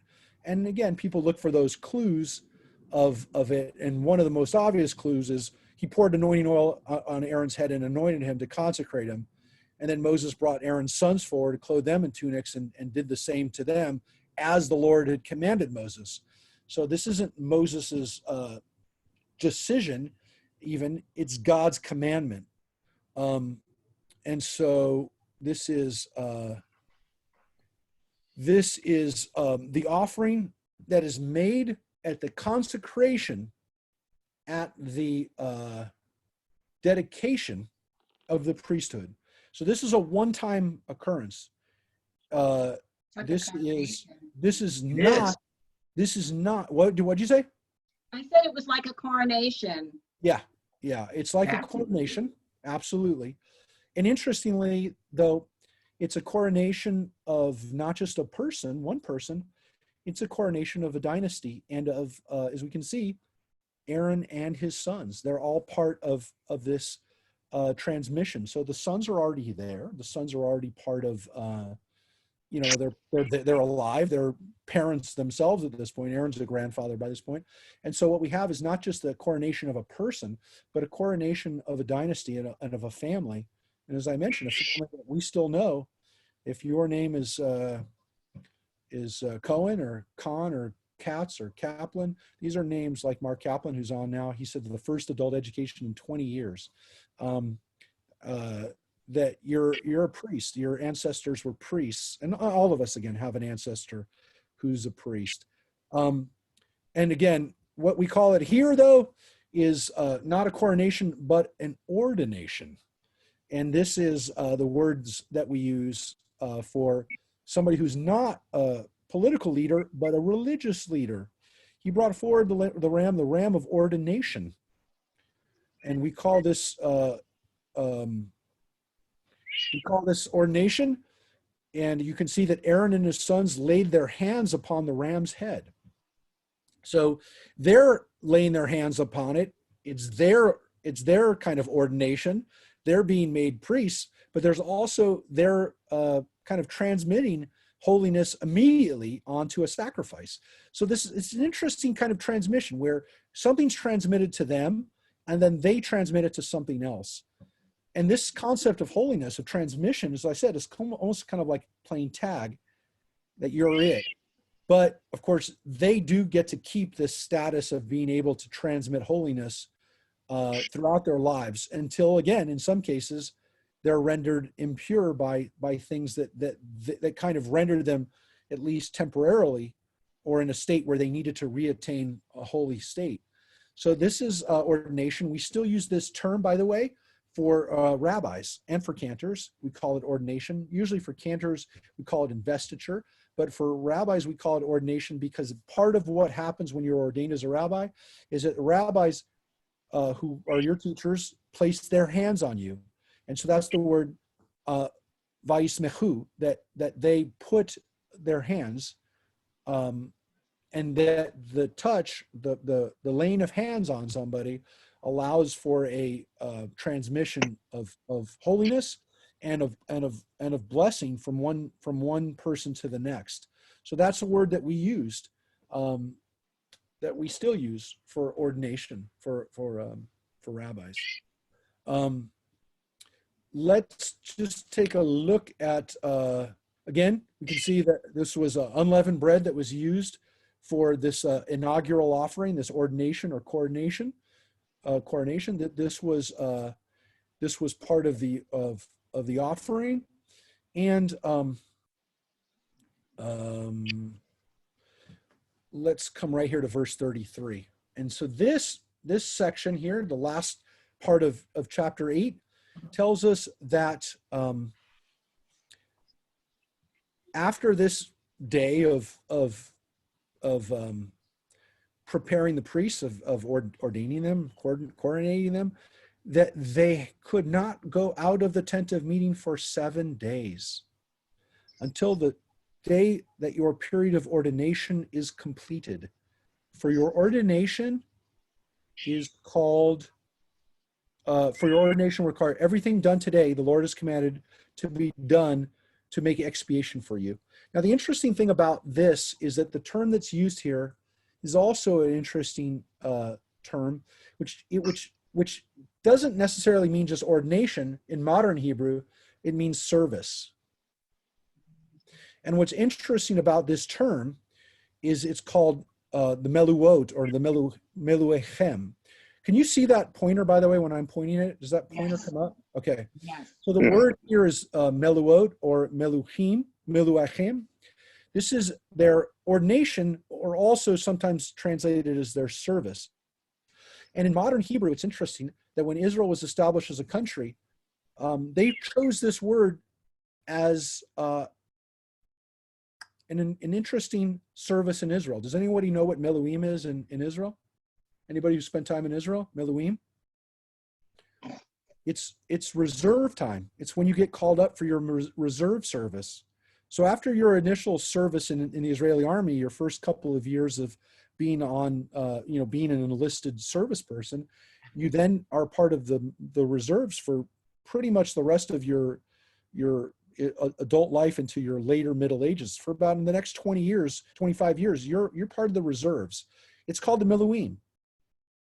Interesting that Israel chose that phrase to be the phrase that we use for your army service, your reserve service, your time when you're called up. Think about what Israel was saying by calling that Meluim, that the soldiers of Israel are like priests. I mean, that's a very conscious decision to not use a military term for it, but a religious term, a holy service term. An interesting modern Hebrew usage for the term that we used for our priests.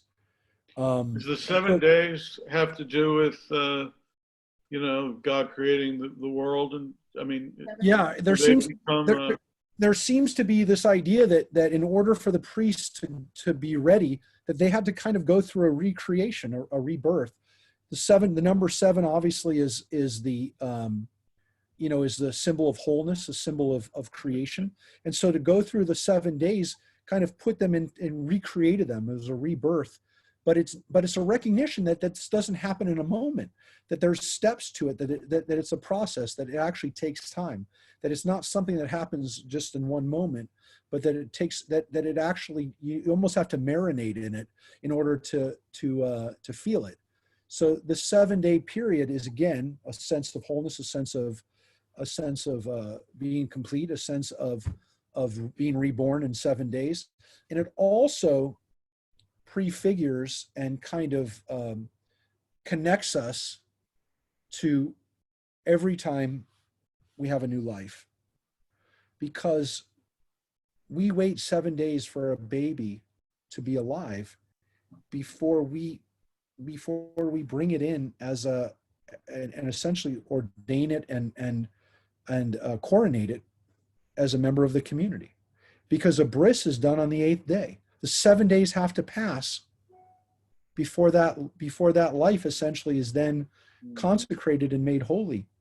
So we recognize that this is almost like a ritual that we go through every time we bring a new life into the world, that they're essentially being made holy and being made ready. Now, again, some people say it's because they wanted to make sure the child was viable, that the child actually would be able to live, that the first couple of days was touch and go, but not a week. I mean, a week allows for the baby to really go through, almost like we just saw, a priestly, a priestly ordination, and to become, each one of us, as we're told, to be a nation of priests. And I want to tell you that next week's portion, which we're not here next Wednesday, we're celebrating Passover next Wednesday, but we'll read this portion and we'll study it the following week. Parshat Shmini actually says, Vayehi Bayom HaShmini, on the 8th day. So before the priests are ready to kind of go into work and to do their job, they've got to just be in this period of readiness and getting them holy. It doesn't happen overnight. They can't wake up that way. And so again, the 8th day, the first day that they are ready for being a priest, is again a little bit like the 8 days of before a child's born. Now, I'm not going to read analogy, by the way, to the quarantine of all of us. As a rebirth of collectively, are we being reborn? It's a beautiful idea. It's a beautiful idea, Scott. I hope that. Gosh, it's already been more than a week. I feel great. At this point, I'd like it to be. I'd like for it to only be 7 weeks. By the way, I thought about this. Well, first of all, I just want to say one thing. You really do need to join us, not next week. Well, do join us next week for Seder, for the JLTV Passover Seder. I mentioned will be on TV for everybody in the world. But Zoom will be back for Torah Study 2 weeks, and we'll have our community Seder on Zoom Thursday night, the second night of Passover. We're going to have a Zoom Seder that everyone's invited to, which will be like this, and hopefully a chance for us to read and to have different parts. And we're actually going to post the Haggadah so that you can look at the Haggadah. We'll be all in the same Haggadah, and you'll be able to read different parts. So I'm looking forward to. A lot of people are going to be doing Zoom Seders. But to get back to the quarantine and the analogies to this, I will tell you, I thought about this, and some of you are familiar with the tradition we have. We don't really, I wouldn't say it's a very observed tradition anymore, but it used to be a really important part of this holiday season. Some people may know where I'm going to go with this right away. Passover begins a period of time, right? It actually we start doing it the second day of Passover. Somebody chime in? Counting the Omer. The what? Counting the Omer. Yeah, counting the Omer. And how long do we count the Omer for? 50 days. Well, 49. Yeah, until Shavuot.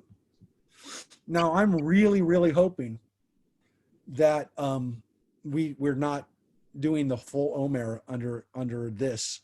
But I will tell you that some people are saying we are and projecting that we will. But I will tell you that this process of being in this situation, Scott, will give us a chance to be part of the Omer like we've never have before. Because normally synagogues and Jewish communities don't keep track of the Omer very well. By the way, when Jews used to go to shul every day, there was an Omer counter in every synagogue in the shtetl had an Omer counter, which was there all the time, but would only be used during the Omer period, where they would advance, and every day you'd be able to go into the synagogue during Omer, and it would tell you what day you were at. Hey, Mark, today, just even explaining that to people. I have an Omer counter on my phone. Yes, there are Omer counters on your phone. There are Omer. There's an Omer app, and now when you download a Jewish calendar onto your calendar, you can opt to have the Omer up there.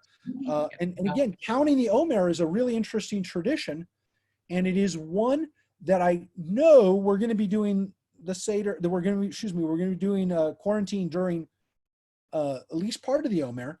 And so let's figure out some interesting ways to count the Omer this year, and to maybe make our days count during this quarantine period. What's so interesting about the Omer is, and all of us have seen movies. I mean, as people know, I actually spent some time, 6 years visiting inmates in prison. But the Omer to me always kind of seemed like that thing on the wall that prisoners would do with the lines. I'm counting the days. Look, I mean, there's prisoners who are in jail for so long that they don't necessarily count the days. But I will tell you that they do count the days when you're coming up on your release date. Those days get really counted, and people will walk around and they'll tell you how many minutes they have until they're being released. But counting when you're in that kind of situation where your freedom's restricted is really, really powerful. And it's so interesting that when we normally live our lives in freedom and without constraint, we don't really keep track of time the way we do when we have it taken away. And so I think this year we're really going to make good use of Omer. I promise I'm going to put some stuff out. We'll have readings that we'll post every day. I mean, we can do that any year, but I think now I know that people will actually read them and hopefully get something out of them during the Omer period this year. So again, God willing, we don't have a full Omer period under quarantine, but if we do, we'll make the most of it, and we'll maybe not just count the days, as we say, make the days count. We'll try to give some spiritual perspective to what those days mean, and those days at least will have some meaning that we can hopefully grow during those periods. There's a tradition to study, and that's definitely something we're going to put up. One of my favorite texts in the world is Pirkei Avot, the ethics of our ancestors, of our sages. It is a section that breaks out evenly so that you can read a little paragraph every day. And so we'll post up the Pirkei Avot, but there's a lot of great traditions that we can have and maybe revitalize, just revisit. Past few years, Mark. Yeah. Every day of the Omer count, I put something up on my Facebook page. Do you? Every day represents a spiritual elevation. Well, I think people will hopefully pay more attention to it, more attention than I did. By the way, I it's not that I don't go on to, I didn't go on to Facebook every day until now, not today, the last couple weeks. I'm on Facebook a whole lot more. And I promise you, I will definitely be reading that on yours. So we'll talk more about it hopefully as it's going on, but it is an interesting thing this year, the Omer period and how it overlaps. As we wrap up today, I want to do one thing. I wanted to do one thing before we wrap up tonight. Does anybody else have anything about what we've read so far before I introduce anything else? Because I do want to introduce one thing on this very special Torah study. Again, if we had Shabbat morning service, I would do this on Shabbat morning, but because it's our Torah study, I'm going to do it today. Anybody? I had one thing. Yeah. This is Bob. Yeah. It was interesting. We really didn't talk about it, but the anointing of the oils. I was reading that as we were going along, and then I was thinking, oh, don't the British do that when they coronate a queen and king? And then that lady said, oh, it sounds like a coronation. And I'm, wow, yeah, that's exactly what it is. Sounds like they stole that idea right out of the Old Testament, right out of Leviticus. Yeah, the Torah has a lot of head anointing. We, of course, the word Moshiach or Messiah literally means the anointed one, somebody who's been anointed. The interesting thing is it wasn't just Kohanim that are anointed. And of course, in Catholicism, it's one of the sacraments. Using the oil of communion is one of the rituals that a priest has to do, priest will do, but it's not just done for the priest. It's done for people, and especially before they die, to take that last communion so that the oil is placed on it. But of course, it's also used for confirmation. Ritual oil is used for anointing for head, especially on the head. But it wasn't just the priests. It wasn't just, I feel like it's not just for priests anymore. No, it's anointing. It was an important ritual, and it was done for the priests in order to make them priests, but they also did it for other people. It was done to other people. And it was definitely done it's not done, by the way, don't know of any rabbinical schools that actually use oil for anointing rabbis. I'm not 100% sure that's never done, but I don't know of it being done. Most Jews have kind of moved away from using oils, as we mentioned last week, because we don't know exactly what was in those oils. And I will tell you that my suspicion is it also has to do a lot with the fact that once Christians started doing a lot of anointing, we said, you know what, that's their thing now. We don't need to do anointing. We don't have priesthood anymore. It's not such a Jewish thing anymore. But there are examples of things that we stopped doing because Christians picked it up. So yeah, you're absolutely right. It is part of Christian traditions. It's part of other cultures now, but it was definitely part of ours. Look, it was part of other people's cultures and we adapted it, but we don't do a lot of anointing anymore. By the way, we also, one of those examples of what we don't do anymore is we don't do a full prostration, as I point out, except on the high holidays when we do the full Aleinu, we go all the way down. We used to bow down all the time. We stopped doing it because Christians did it. I mean, we know from our sources that we stopped doing it because it became so popular amongst church ritual. So bending on our knees, using oil, using incense, we mentioned too last week. We stopped doing it partly because we don't know exactly how to do it and we didn't want to do it wrong, but also because it became part of other traditions and then it didn't make so much sense to us. But think about it. Every time we say Psalm 23, when we're repeating King David's words, when we talk about being protected and being made holy and being loved by God, what do we say? You anoint my head with oil, my cup runneth over. So this was one of the signs kind of being in good shape, was by having our heads anointed. So it was definitely considered to be something that made you special. It made you feel good, that gave you a sense of holiness. So thanks for that too, Bob, of making that. I want to just point out that David Fraser is just joining us tonight. He's on Facebook with us, and he's in Hawaii. So I want to tell you that there's Torah being studied right now. I mean, David was part of our regular class on Tuesdays for a long time. We miss him, and he's in Hawaii right now. So I guess, look, it's a good time in Hawaii because it's a couple hours earlier. So maybe he just woke up. I don't know. No. But I do want to look just in the last remaining minute. What? In Colorado. Well, of course, the Steins are. I did not, by the way, I apologize. I did not give shout outs to everybody everywhere. I did mention we had people from Texas. I know we have people from Colorado. We have the Steins. They've been with us for almost every class we've had over the last few days. I'm trying to see if we have anybody else who's not in California right now. And the Steins are actually, of course, they're on Mountain Time. So it's a little bit even later for them. So thanks for staying up with us. By the way, anybody who's on Facebook from out of town too that I haven't acknowledged, please do a shout out. But I want to finish with the Haftarah, which is the section from the prophets that we would read, that we'd be reading on Saturday. It's our Shabbat Hagadol, our great Shabbos, and this is from the prophet Malachi, not a Hebrew name that we hear a lot, but Malachi literally means my messenger. And we're not sure, by the way, whether this was a nickname, a title for a person, because it means my messenger. So was it his personal name or was it his nickname? Was it something that Malachi was kind of known by?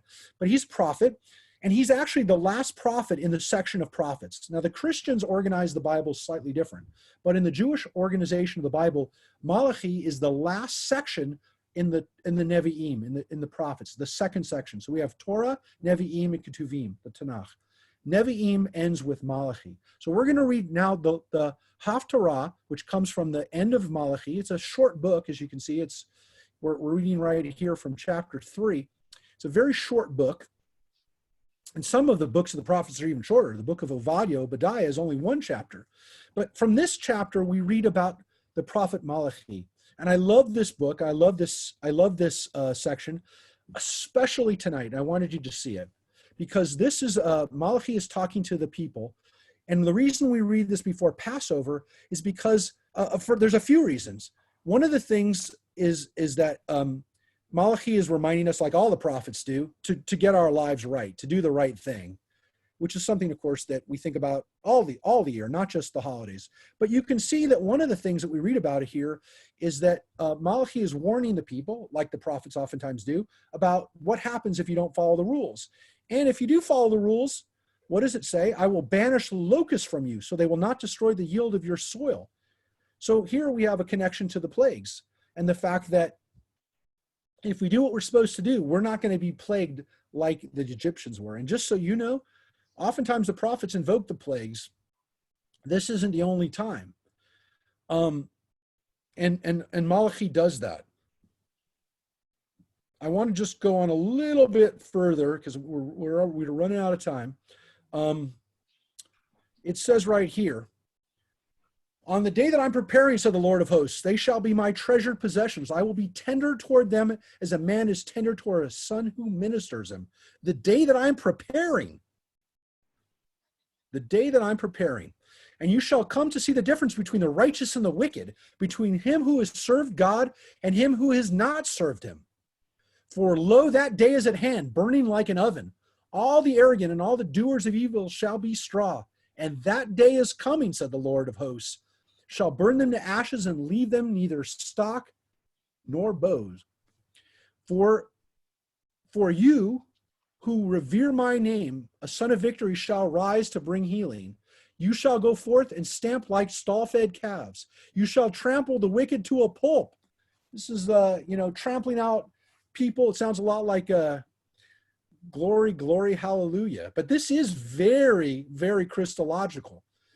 That what we see here is a description of a time when God is going to call the wicked into account. That there is going to be a day of judgment. And what does it say? Lo, I will send the prophet Elijah to you before the coming of the awesome and fearful day of the Lord. You shall reconcile parents with children and children with their parents, so that when I come, I do not strike the whole land with utter destruction. Lo, I will send the prophet Elijah to you before the coming of the awesome and fearful day of the Lord. Now, what better text to read right now than this apocalyptic text of this great and awesome day when things are all going to go to hell for the wicked, when there's going to be an accounting. Now, for those of us who feel we're just a couple steps away from Mad Max Day, this is really powerful that we're reading this week. I have to say, in all fairness, I think we're still a couple steps, hopefully even more than a couple steps away from that time. But this is where we start getting traditions of an apocalypse, of a great cataclysmic event. What's different in Judaism is that people will come out of it. And it's not a rapture. It's not that we all go to heaven if we're good. It's that we get to stay behind if we're good, that everybody else gets wiped out, but the good get to stay behind. And what's interesting is that is a little bit more complicated than all the good people get raptured up. Because if the good people get to stay here, it means that life in the Messianic era, at least in Judaism, is a better version of what we have now. But it's not we're all dead and we're all spirits. This is a much different version than what we get a couple hundred years later. And Malachi is a late prophet. He's a prophet who wrote after the Jews returned after the Babylonian exile. He's writing in that period when there is a temple. There is a temple. The second temple is there. It's been rebuilt, hasn't been destroyed yet. We know that from other parts of Malachi. And that he's talking about a time when people are going to be held accountable in a way that's much different than just there's priests that are going to offer up stuff for us and that's how we're going to get good with God. That God's going to actually have to intervene and fix everything. That there's going to be some type of event. Now, I've been thinking about this the last few days, that if this is the end, it's coming a whole lot slower than I expected it to. I thought it was going to be pretty quick. This seems to be very long and drawn out, but it's definitely not a day of quick burning, which kind of fed a lot more into this kind of nuclear disaster that many of us used to kind of imagine would be the way that we'd be there. But again, those who are left behind are not the bad people; they're the good people. And I want to point out in these last moments my favorite part of this chapter, and it's one of my favorite parts of the whole Bible.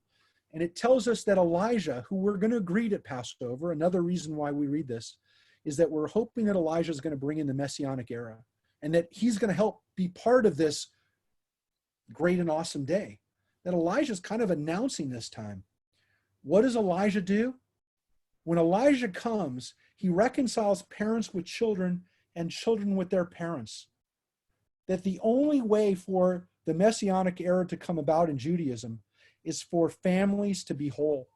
It doesn't require nations to all lay down their arms.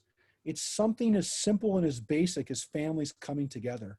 And you could say, how can we expect nations to get along if families don't get along? And so again, if you want to hear my pre-Passover sermon, what's usually so special, and unfortunately we don't get to have this Passover, is generations coming together at Passover, that we have an intergenerational experience and we get ourselves ready, that maybe we do a little of the work that Elijah is supposed to do for us, to bring families together, to bring that sense of wholeness. Because we can't have peace in the world if we don't have families that can come together and have peace too. So I love the fact that we read this every year before we have to do that. And for some people, they dread the idea of the family coming together for Passover. But I will hold out to you that Judaism teaches us that that's where it all starts. That if we can't have a strong family, we can't have a strong country, we can't have a strong world.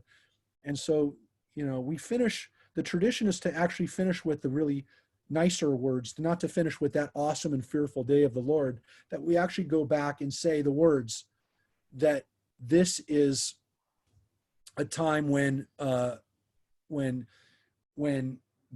Elijah is going to come, when this is going to be okay, that this is not something to be scared of, that on the contrary, for us, it's not a Ragnarok, it's not a apocalypse, it's not the book of Revelations.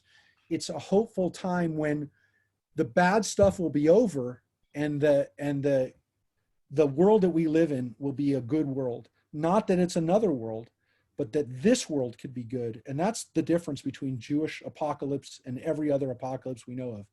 That we don't leave this world. We got to make this world better. This is our world. So with that, we're going to wrap up right at 9, and want to thank everybody for joining us. Please, join us again for Friday night services, for Shabbat service this Friday night. We'll have it on Facebook and also on YouTube again, and it'll be up all the time. So please tell people to join, and that, let's bring our community together, and everybody stay healthy, stay strong. And my new sign out is stay positive. Stay positive too. Thank you, Mark. Thank you, everybody. We love having Thanks, Mark. you. Thank you all for being part of the community tonight. Stay well. You bet. Thank you. Good night. Bye, all. Hey, Mark, quick Yeah. question on the JLTV broadcast. If we don't have JLTV, It's live it's streaming live. It's streaming live all the time. Everything on JLTV is always on jltv.tv. So any programming that's up on the network is on there.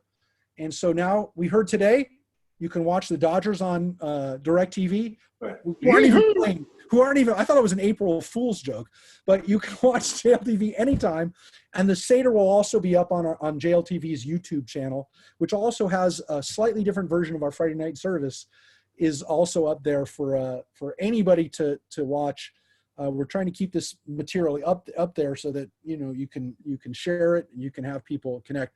I promise you, there's going to be some crazy stuff, things that'll blow your mind on the JLTV service. Again, the Seder. So again, I'm working real hard on it. We know that a lot of people in retirement homes, forget retirement homes, hospitals, forget hospitals. Every one of us is now trying to figure out a way to do something for Passover, to bring in other people. And so this is really, really important. I mean, this is like my holy mission right now, is to make sure people have a good Passover. So have a great preparation for Passover, and stay connected. And again, I'm going out, stay positive. Bye-bye. Thank you. Good night. Good night. Positive. good night.